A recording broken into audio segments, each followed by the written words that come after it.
Ngapain mau kan pegang-pegang tumbuhan? Oh ini Bang Bet, ini tanaman tuh kan, ini anakan kadaka yang mungkin dari sarumnya itu. Nah ini bisa tumbuh kayak gini ya. Tapi masih banyak ini, nggak cuma satu di sini aja. Ini kan kayak gini nih. Ini nggak saya tanam, ini tumbuh di apa namanya, udah masuknya udah fosil ini.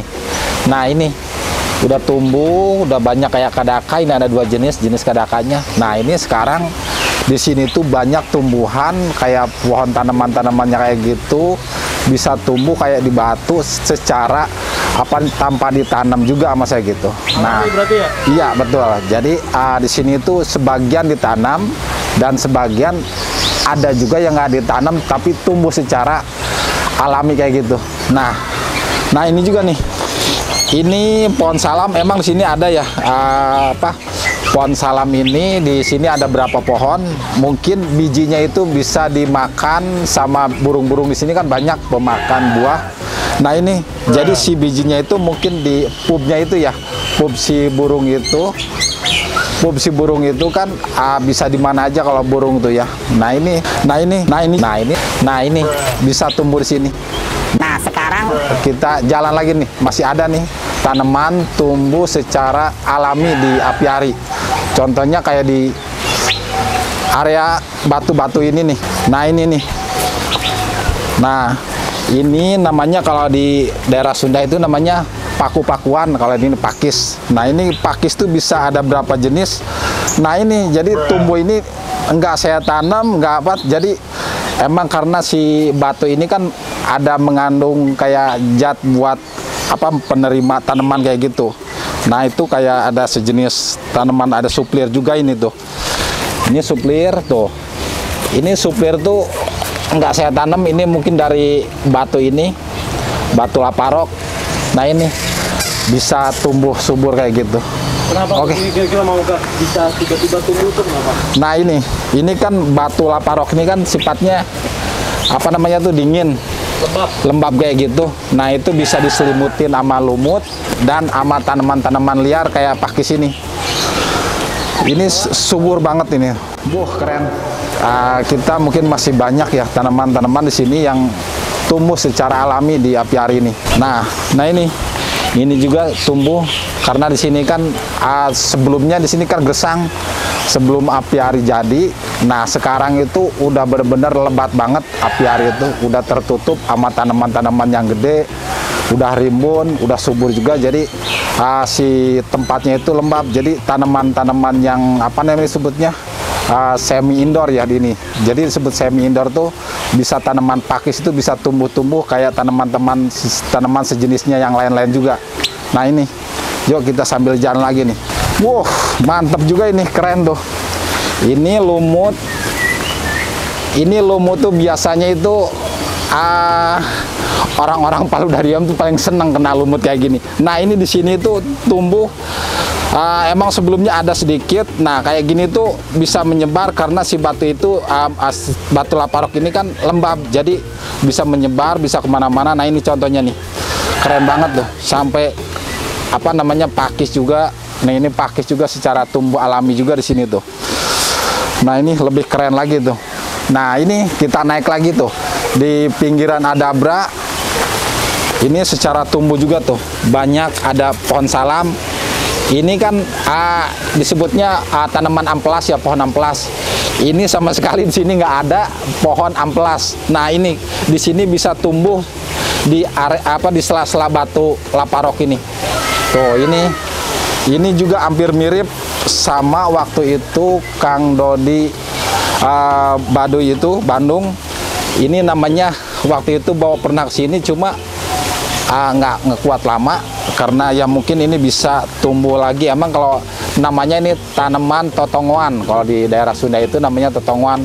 Nah ini tumbuh juga di sini mungkin karena lembab juga tuh sampai hijau semua. Oke, nah sekarang kita ke penyeberangan air sebelah situ. Oke guys, nih bener-bener Tumbuh alami di area aliran air terjun menuju kolam Nusantara ini benar-benar sangat lebat juga tuh. Tumbuh secara alami tuh banyak banget, pakis-pakisan sampai hijau, sampai ketutup si area pinggirannya ini. Karena ya mungkin kalau di rata-rata kalau di sungai itu kan banyak tanaman yang tumbuh karena si bawahnya itu ada airnya dan lembab ke area pinggirannya itu, dan si tanaman-tanaman kayak pakis ini tumbuh lembab juga, ini banyak juga nih. Benar-benar mantap. Ini banyak juga tuh. Ya hampir rata-rata kalau di sungai itu ya emang tanaman-tanaman liar kayak sejenis pakis atau kadaka kayak gini nih. Loh. Nah, ini sampai lumutnya itu menaiki ke batu yang pernah dibawa ke dari dari Sumedang ke sini nih tuh. Keren. Ini cara perawatannya gimana, mau nggak biarin alamnya aja? Kalau kayak gini mungkin sedikit ya kalau perawatan kayak gini tuh. Jadi yang kira-kira menutupi tanaman yang lainnya kita potong. Jadi supaya yang bisa bawahnya itu hidup, tetap hidup, dan yang atasnya kayak gini nih.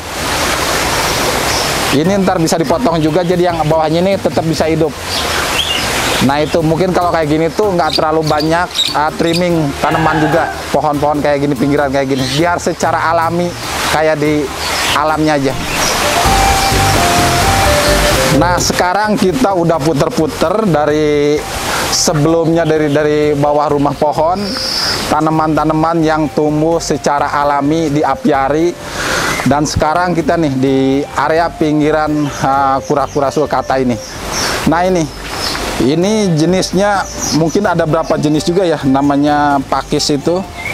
Nah ini pakis kayak gini tuh sebenarnya kalau di kampung tuh bisa yang mudanya itu bisa dimasak apa dimakan kayak gitu, dimasak juga bisa. Ini kalau kayak gini mungkin nggak bisa. Nah ini, tapi ini bisa keren kayak gini ya, bisa tumbuh secara alami, dan mungkin sama saya juga nggak terlalu banyak di trimming karena biar tumbuh secara alami kayak gini, biar tambah benar-benar kayak hutan aslinya. Nah ini tuh kan. Nah ini yang disebut ada tanaman totongoan yang tadi dibahas itu, yang kecilnya ini. Ini namanya tanaman totongoan. Nah mungkin kalau di daerah-daerah Jawa Barat ya mungkin disebutnya totongoan. Nah ini bisa tumbuh juga di sini secara liar kayak gitu di area batu-batu kayak gini. Tanam apa tumbuh sendiri? Oh ini kan sebenarnya kayak bagus Kang Pio. Ini kan buat makanan burung ya, kayak pepaya suka bawa. Nah ini mungkin bijinya itu kebawa sama burung-burung dimakan. Nah ini pupnya mungkin bisa pas jatuh di sini jadi tumbuh secara alami juga. Nah ini bisa tumbuh. Biasanya kan kalau pepaya itu lebih sulit ya kalau di batu-batu kayak gini. Kalau di batu-batu kayak gini kan dia lebih susah. Tapi di sini kok malah bisa subur kayak gini. Mantap-mantap, apiari itu tambah hijau lagi, tambah subur lagi. Oke.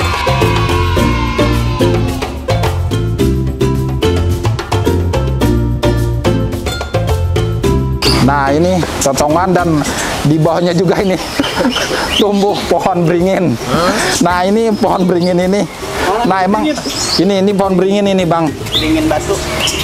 Ini namanya Ficus benjamina kalau bahasa itunya. Ini beringin. Nah ini si beringin itu bisa keluar akar di sini, dia bisa hidup di mana aja. Kayak di tembok, bisa tumbuh juga kayak di genteng kayak gitu. Nggak ada, semua nggak ada yang ditanam. Pokoknya di sini tuh secara alami. Pokoknya Dia dibawa sampai hidup tuh bagaimana? Nah ini kalau namanya kayak gini kan secara kalau hidupnya itu bisa nempel di mana aja ya, emang bisa hidup kayak gini aja secara ini alami kayak gitu. Nah setelah beringin nih ada tanaman baru lagi nih, nggak tahu ini tanaman tumbuh juga di area Batu Laparok ini. Apa mau? Nah ini namanya ini bingung juga, ini tanaman liar kayak gini. Kumis kucing ini ya? Bukan, kalau kumis kucing bukan kayak gini. Apa? Ada di daerah situ ada kumis kucing. Kalau ini bukan, makanya ini jadi tanda tanya juga ini apa tanamannya ini. Karena kalau tanaman Ini kalau tanaman liar kayak gitu, kebanyakan orang nggak begitu tahu juga ya. Kecuali ya mungkin ada khasiatnya, kayak bisa kayak obat luka kayak gitu. Kalau namanya di kampung bisa kayak babadotan disebutnya. Oke, nah selesai juga ya ngebahas tanaman-tanaman yang hidup secara alami di area batu-batu laparok ini di pinggiran di apiari ini. Oke teman-teman yang punya tanaman atau tumbuhan yang ingin dibahas bisa tulis di kolom komentar. Siapa tahu saya bisa berkunjung ke rumah teman-teman. Oke, terima kasih.